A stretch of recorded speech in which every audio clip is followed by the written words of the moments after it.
The autumn evening was growing darker as a sleek black Mercedes cruised down Oak Ridge Avenue, its driver carefully maintaining the speed limit. Behind the wheel sat Agent Michael Chen, his mind focused on the high-stakes undercover operation he'd been managing for the past 3 months. After 15 years with the FBI, he knew the importance of staying alert, especially during routine moments like this. Red and blue lights suddenly flashed in his rear-view mirror. Agent Chen checked his speedometer again. He hadn't been speeding. With the practiced calm of a veteran agent, he guided his car to the curb, positioning it perfectly under a street lamp. He kept his hands visible on the steering wheel, a habit born from both his law enforcement training and personal experience. Officer Robert Wilson approached the Mercedes with his hand resting near his holster, flashlight beam dancing across the tinted windows. The way he walked, stiff-legged and aggressive, showed this wasn't going to be a routine stop. Chen watched in the side mirror, noting every detail of the officer's body language. "License and registration," Wilson barked, not even bothering with the usual "good evening." His tone carried an edge that Chen had heard too many times before. "Of course, officer," Chen replied calmly, maintaining eye contact through the mirror. "My registration is in the glove compartment. I'm going to reach for it now." He narrated each movement, keeping his voice steady and professional. Wilson's flashlight beam never wavered from Chen's hands. "You know why I pulled you over?" The question came with a sneer that made it clear this had nothing to do with traffic violations. "No, sir, I don't," Chen answered, passing his documents through the window. He noticed how Wilson barely glanced at his license, instead scanning the car's interior with exaggerated suspicion. "This is a nice car for this neighborhood," Wilson said, emphasizing nice in a way that made it sound like an accusation. "Where'd you get it?" Chen felt the familiar weight of the moment. He'd faced this situation from both sides, as a law enforcement officer and as a target of prejudice. "It's a bureau vehicle," he said simply, choosing his words carefully. "Bureau?" Wilson scoffed. "What bureau would that be?" His tone dripped with disbelief. 2 more patrol cars pulled up, their lights creating a disco of red and blue on the quiet street. Chen watched as curious neighbors peeked through their curtains. Some had started filming with their phones. Years of training told him this situation could escalate quickly if he didn't handle it perfectly. Wilson was still running his flashlight over every surface of the car, clearly looking for any excuse to escalate the stop. "Step out of the vehicle," he ordered, taking a step back and widening his stance. Chen knew the next few moments would define everything that followed. His heart rate remained steady. This wasn't his first time dealing with prejudice in uniform. But as he prepared to reach for his FBI credentials, he also saw an opportunity. Sometimes the best way to change someone's perspective isn't through confrontation, but through a moment of genuine human connection. Little did Officer Wilson know, this routine traffic stop was about to become a turning point in his life, challenging everything he thought he knew about judgment, bias, and the power of seeing beyond surface appearances. The street had gone eerily quiet, except for the idle rumble of police engines and the crackle of radio static. Agent Chen stepped out of his car with deliberate slowness, his movements calm and measured. The fall air had turned chilly, but that wasn't why Officer Wilson was shivering slightly. Chen could read the adrenaline coursing through the officer's body language. "Hands where I can see them," Wilson commanded, his voice carrying a tremor he was trying to hide. His flashlight beam jerked erratically between Chen's face and hands. Behind Wilson, 2 more officers approached, their hands hovering near their weapons. Chen kept his voice steady and clear. "Officer, I want you to know that I'm cooperating fully." He turned slightly, making sure the street lamp illuminated his actions. "But I think there's something you should know." "Shut it," Wilson snapped, cutting him off. "Face the car, hands on the hood." His colleagues spread out, creating a triangle formation around Chen and the Mercedes. Neighbors had gathered on their porches now, phones recording everything.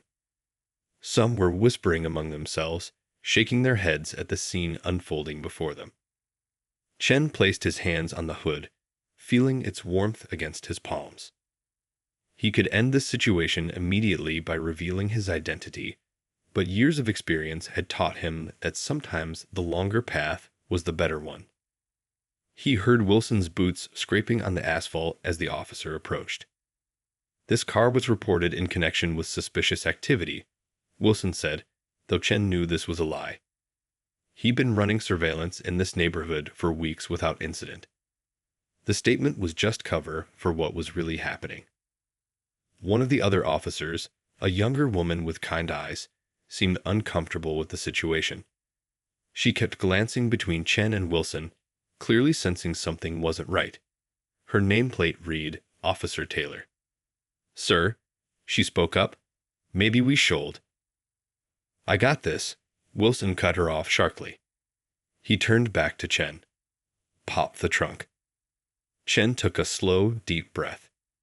"Officer Wilson, before we continue, I'd like to." "I said pop the trunk."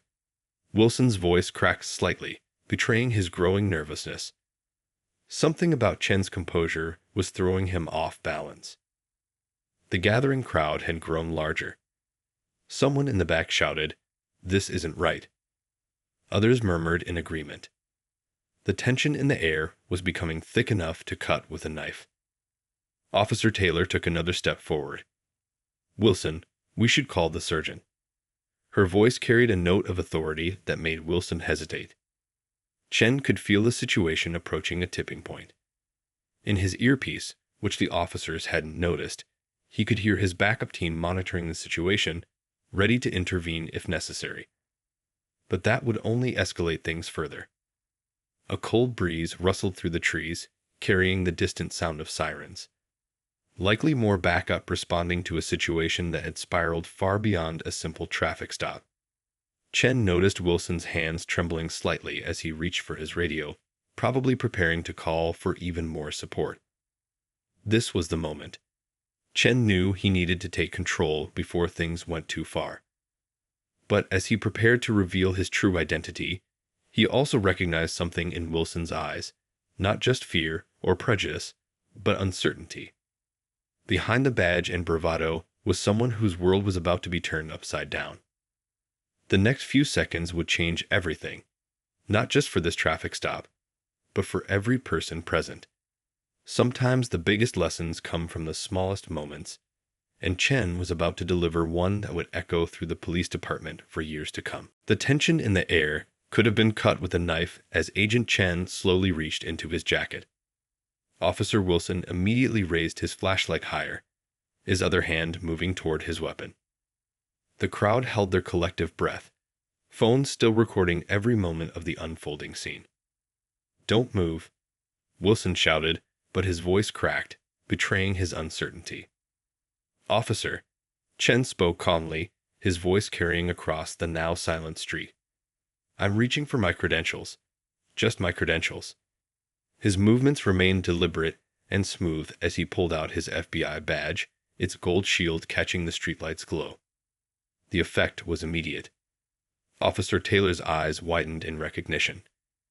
Even from where she stood, she could see the distinctive design of a federal badge. Wilson's face, previously flushed with authority, drained of all color. His flashlight beam wavered, then dropped slightly. "I'm a special agent with the Federal Bureau of Investigation," Chen announced, keeping his voice level and professional. "I'm currently working an active case in this area." He held out his credentials where all three officers could clearly see them. The crowd behind them erupted in murmurs. Someone whistled low and long. Officer Taylor stepped forward, examining the badge closely, then stepped back with a respectful nod. "Everything appears in order, sir," she said, shooting Wilson a meaningful look. Wilson stood frozen, his mouth opening and closing without forming words. The flashlight in his hand trembled slightly. All his previous bravado had evaporated like morning dew under a hot sun. The reality of what he'd done, harassing a federal agent, was clearly sinking in. Chen could have let him stew in that moment of panic, Instead, he lowered his credentials and spoke quietly, so only the officers could hear him. "I understand the pressures of the job," he said, "but tonight could have gone very differently. For all of us." A police surgeon's car pulled up, its lights cutting through the darkness. The crowd parted to let it through, still filming, still watching. Chen noticed Hal Wilson's shoulders slumped slightly, probably expecting the worst as his supervisor approached.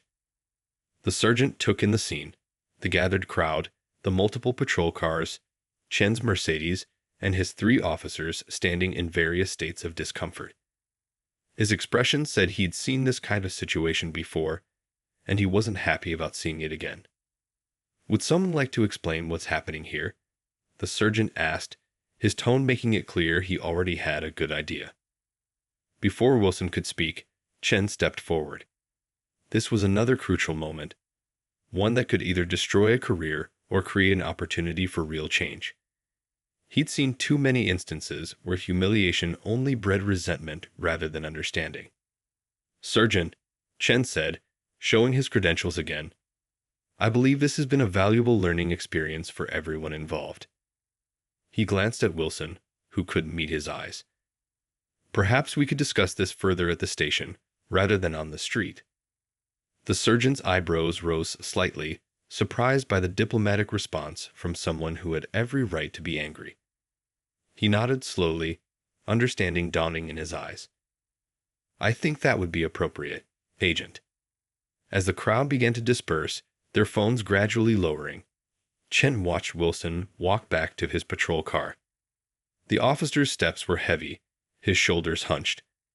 But something told Chen that this moment, this revelation, might be exactly what the young officer needed to see the world differently. Sometimes the most powerful lessons come not from punishment, but from being shown grace when you least deserve it. As Chen got back into his Mercedes, he knew that tomorrow would bring tough conversations and necessary changes. But tonight had planted a seed that could grow into something meaningful, if given the chance. The police station hummed with nervous energy the next morning. Word had spread fast about the incident, and everyone could feel the weight of what was coming. Officer Wilson sat alone in the break room, staring into a cold cup of coffee. His reflection in the dark liquid showed a man who hadn't slept all night.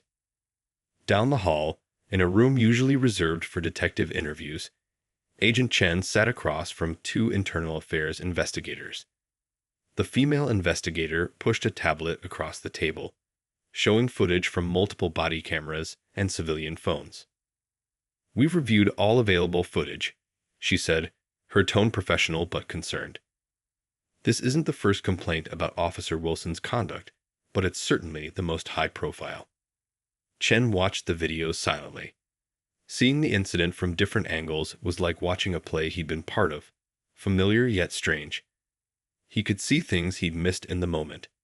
The growing crowd's angry faces, Officer Taylor's subtle attempts to calm the situation, and most tellingly, Wilson's transformation from aggressive to shocked.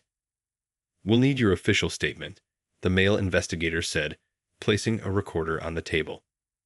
"Given your position with the Bureau, this case will receive special attention." The way he said it made it clear. Wilson's career was hanging by a thread. Chen leaned back, thinking carefully about his next words. "Before we continue," he said, "I'd like to view Officer Wilson's complete record." The investigators exchanged glances. "Agent Chen," the female investigator began, "given the circumstances, you have every right to file charges. The footage clearly shows." "I understand what the footage shows," Chen interrupted gently. "But I'd like to see the whole picture." They brought him Wilson's file. As Chen flipped through the pages, a pattern emerged. Wilson had several complaints about aggressive behavior, but also commendations for bravery. He'd saved a child from a burning car last year. He volunteered at the local youth center. But something had changed in recent months. More complaints, more aggressive stops. In another room, Wilson sat before the police chief and his sergeant. His badge and gun lay on the table between them. The chief's face was stern, years of experience etched in every line. You understand the severity of this situation? The chief asked, his voice heavy with disappointment. A federal agent, Wilson, and the video evidence. Wilson nodded, his eyes fixed on his badge. Yes, sir. I understand. The sergeant cleared his throat. Agent Chen has requested to speak with you. Wilson's head snapped up, surprise and fear mixing in his expression. He'd been expecting suspension, maybe worse. But this? Meanwhile, Chen stood in front of the station's community board, studying the photos of outreach programs and police community events. Officer Taylor approached, carrying 2 fresh cups of coffee. They're good programs, she said, offering him a cup. But sometimes it feels like we're just going through the motions, you know. Chen accepted the coffee with a nod. Change doesn't happen overnight, he replied. But it has to start somewhere. The door opened, and Wilson entered, looking like a man walking to his own funeral. But Chen had made his decision. Sometimes the hardest lessons came with a chance for redemption. The next hour would determine not just Wilson's future, but potentially the future of community relations in this department. As Chen gestured for Wilson to sit down, he knew that what happened next needed to be more than just a reprimand. It needed to be a moment of real understanding. The small conference room felt even smaller as Agent Chen and Officer Wilson sat across from each other. The afternoon sun cast long shadows through the blinds, creating bars of light across the table between them. Neither man had touched the water glasses sitting before them. Do you know why I asked to speak with you? Chen finally broke the silence, his voice calm and measured. Wilson kept his eyes fixed on the table, his shoulders tense. To press charges? Wilson's voice was barely above a whisper, heavy with the weight of his actions. Chen shook his head. I want to tell you a story. He paused, making sure he had Wilson's attention. 20 years ago, I was a teenager living in a rough neighborhood. My father owned a small grocery store. He worked 16 hours a day, trying to give his kids a better life. Wilson looked up, surprised by this unexpected turn in the conversation. Chen continued, his eyes focused on a distant memory. One night, someone robbed our store. When the police came, they spent more time questioning my father than looking for the robber. They assumed he was lying about the theft, suggested he was trying to commit insurance fraud. Chen's hands tightened slightly around his water glass. I watched my father, a proud man who'd never broken a law in his life, being treated like a criminal because of how he looked. The room fell silent again, broken only by the distant sounds of office phones ringing and doors closing.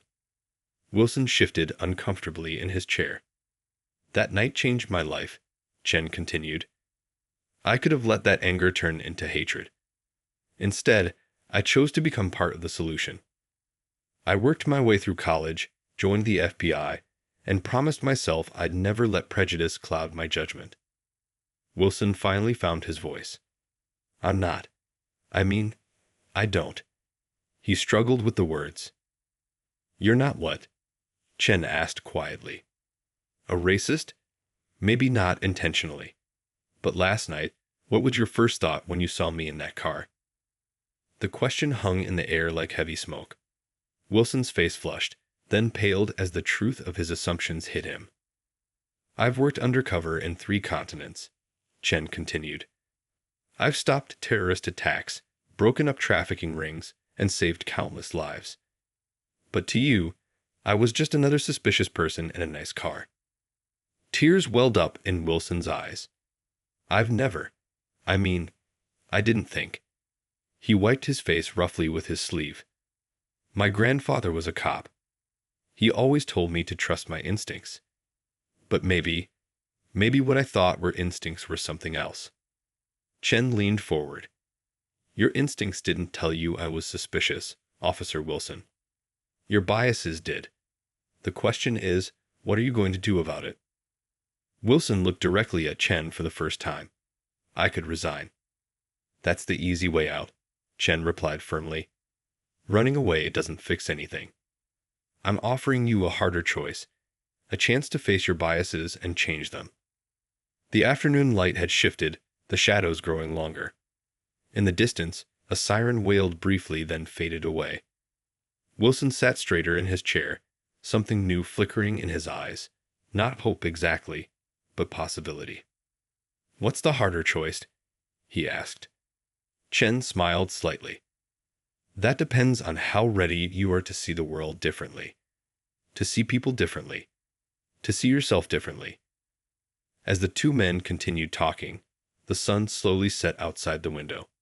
Sometimes the biggest changes start with the smallest moments of truth, if we're brave enough to face them. The community center buzzed with afternoon activity as Agent Chen led Officer Wilson through its worn but well-maintained hallways. Kids darted past them, their laughter echoing off the walls. Basketball sounds drifted from the gym, while somewhere nearby a guitar lesson was taking place. "This could have been your punishment," Chen said, pausing by a bulletin board covered with community event flyers.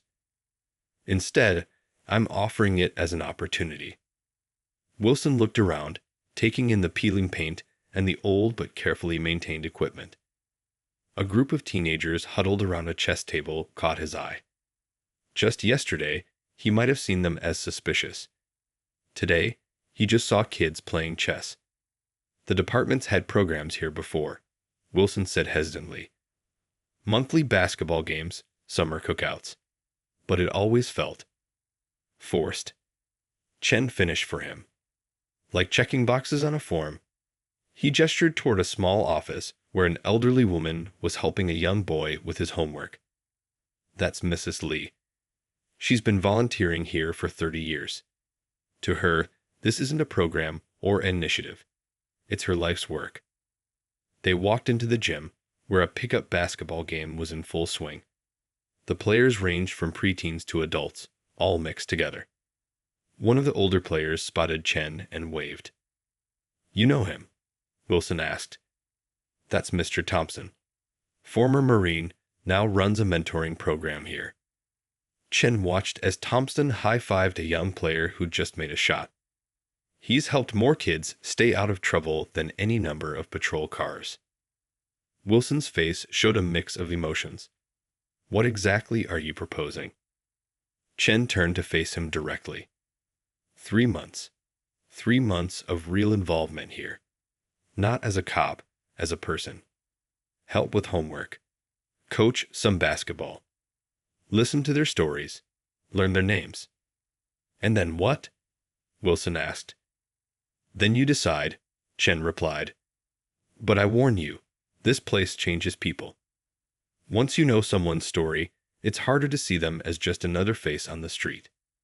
They stopped by a wall covered with photos.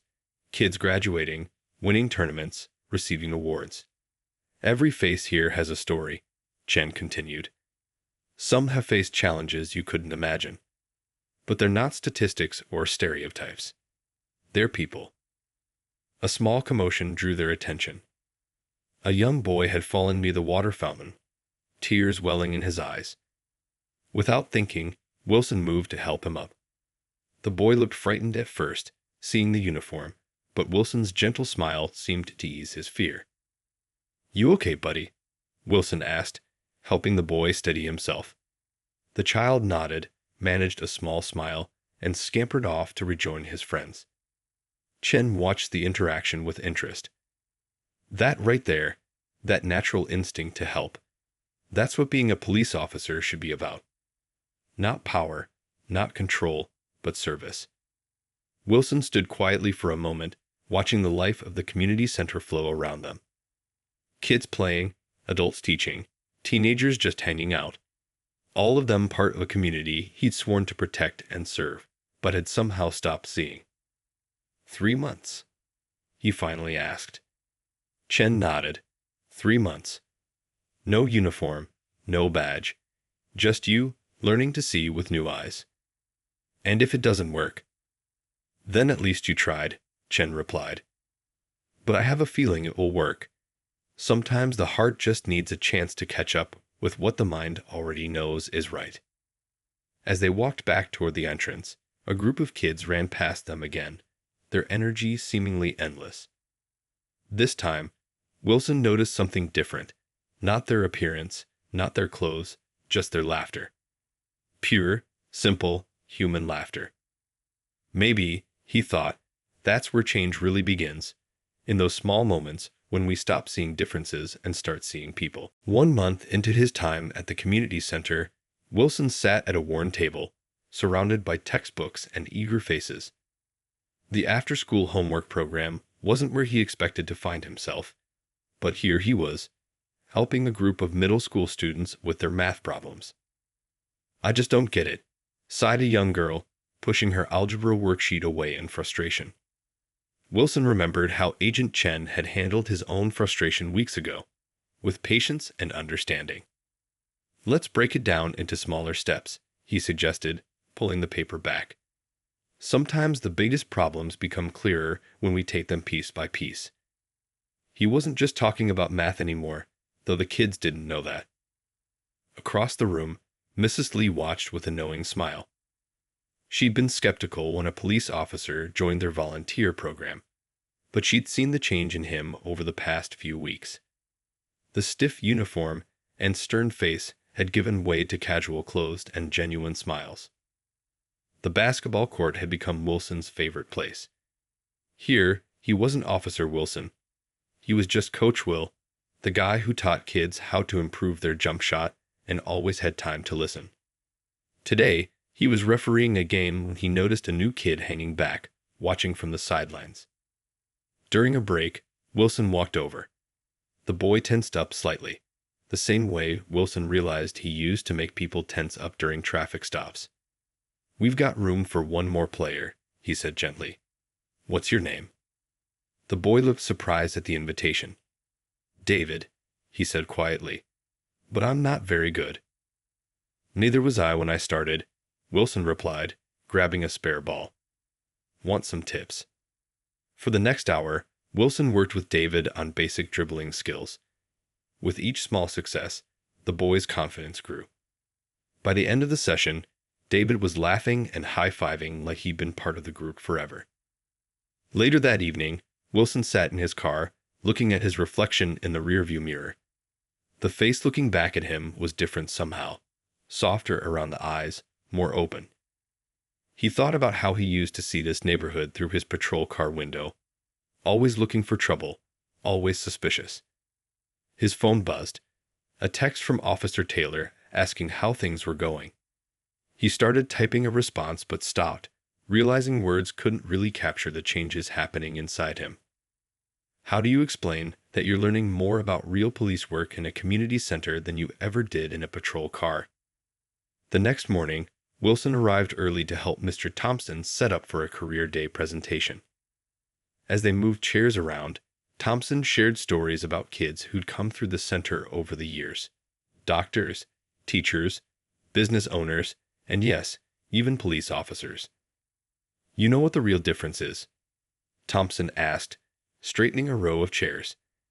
"It's not about programs or policies. It's about seeing people as people first. Everything else follows from that." Wilson nodded, thinking about his own journey. A month ago, he would have driven past this building without a second thought. Now, he knew every crack in the basketball court, every squeak in the floorboards, and more importantly, the names and stories of the people who made this place special. As kids started arriving for the day's activities, Wilson noticed David walking in with another shy-looking boy. David waved enthusiastically and said something to his friend, who looked uncertainly at Wilson. "Come on," David said to his friend. "Coach Will is cool. He helped me with my basketball, and he's really good at math too." Wilson felt something warm in his chest, pride, maybe, or hope.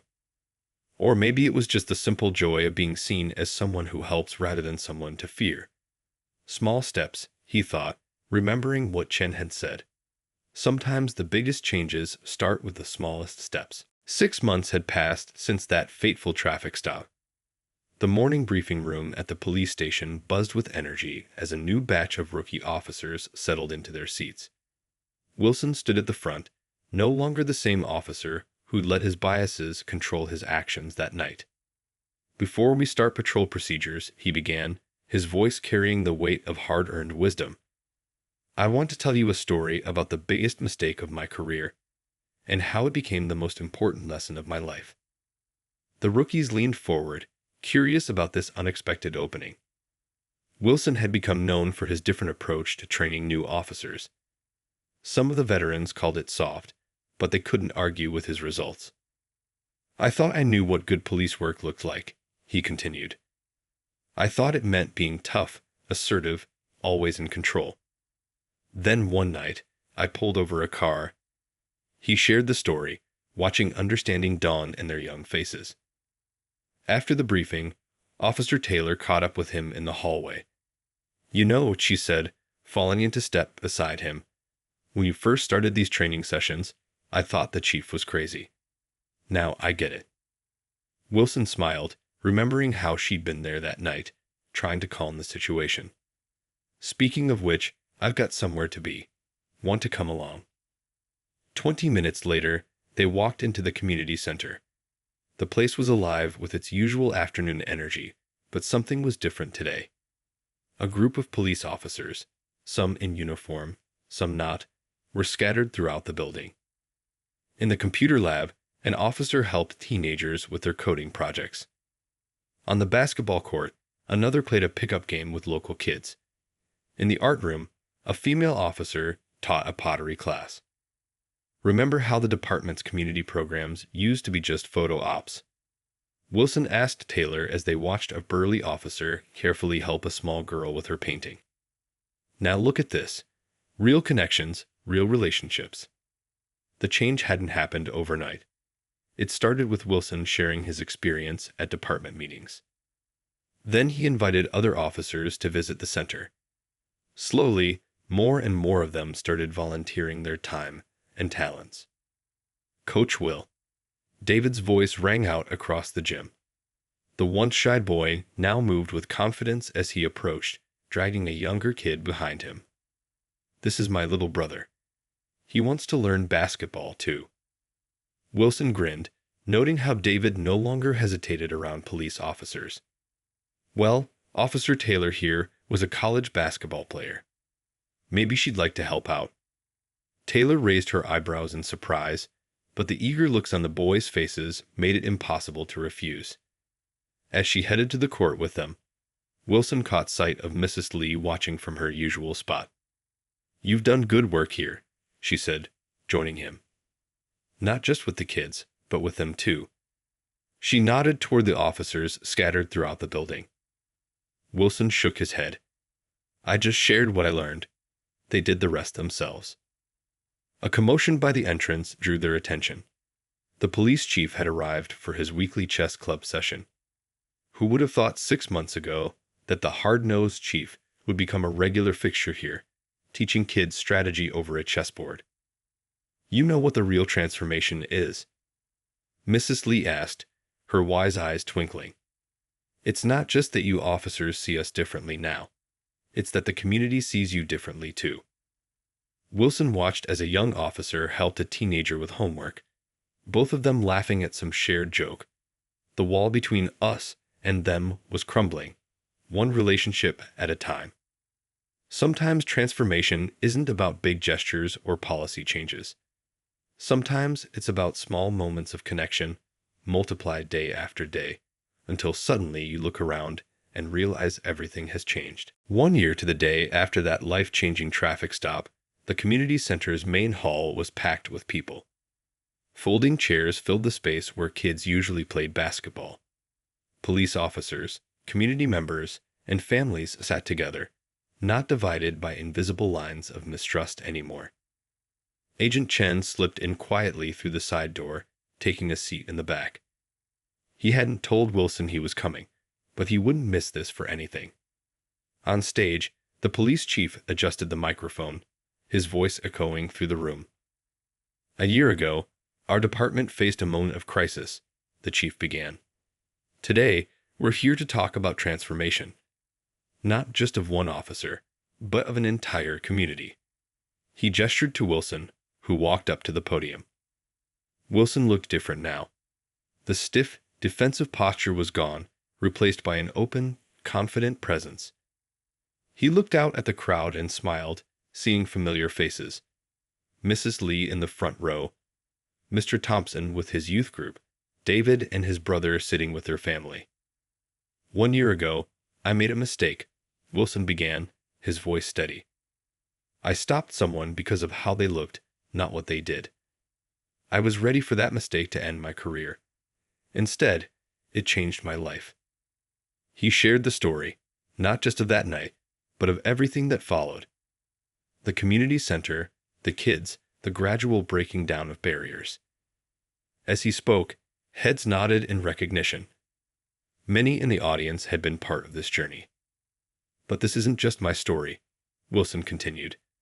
"Look around this room. A year ago, would we have all been sitting here together like this? Would kids wave to police officers instead of avoiding them? Would officers be teaching art classes and coaching basketball?" In the back, Chen watched with quiet satisfaction.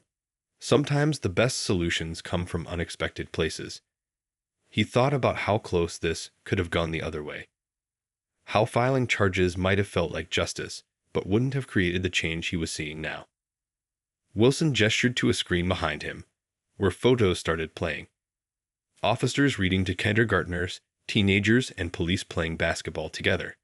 Community cookouts where everyone mixed freely. Each image told a story of barriers breaking down. "The real heroes of this story aren't wearing badges," Wilson said, his voice thick with emotion. "They're the community members who gave us a second chance. The kids who taught us how to see with new eyes. The people who believed that change was possible." Mrs. Lee stood up slowly.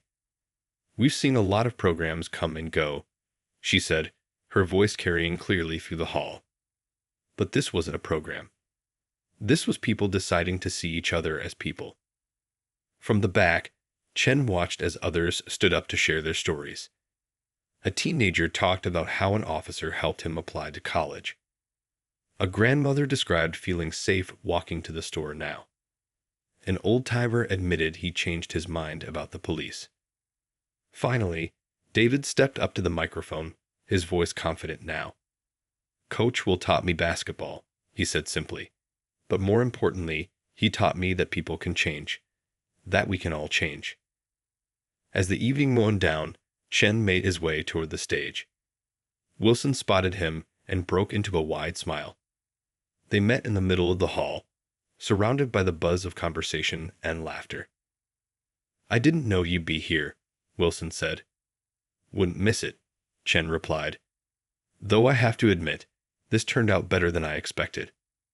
Wilson looked around the room, at police officers and community members chatting like old friends. "You know what I learned this year? Change isn't about big moments. It's about all the small moments in between, the everyday choices we make to see each other differently." Chen nodded, watching a rookie officer high-five a group of kids. "Sometimes the biggest changes start with one traffic stop. And one chance to make it right," Wilson added. The community center buzzed with life and hope, a testament to what can happen when people choose understanding over fear, connection over division, and growth over punishment. Sometimes the best endings are really just new beginnings.